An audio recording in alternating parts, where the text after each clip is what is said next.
student stuff. At that point, the judges will explain the Each team is going to have an hour. It's going to have 60 minutes. Only ingredients provided in your market basket or community food pantry can be used.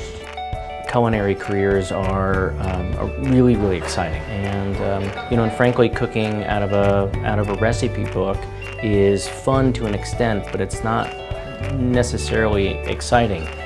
The mystery basket setup is really close to what it's like when you have a farm-to-table restaurant, and so it's great, for these students to think in a dynamic way about food. This event helped with me seeing different ways of doing things and what's outside of just cooking things for restaurants and hotels. It was like a little bit of help on what's gonna most likely come if you're doing everything in a culinary environment.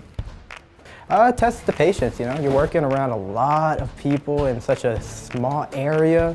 It's just testing your patience, how you work good with others, how you see things, your talent.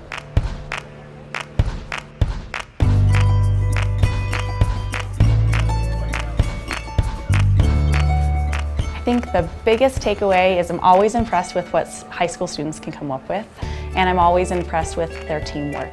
1 minute remaining, guys! I think my students learn how to work with each other, really execute mise en place well and effectively. This is a place for them to experience the real world. Okay, our first place team, each student earning a $3,000 scholarship to the Auguste Escoffier School in Boulder. D11 careers.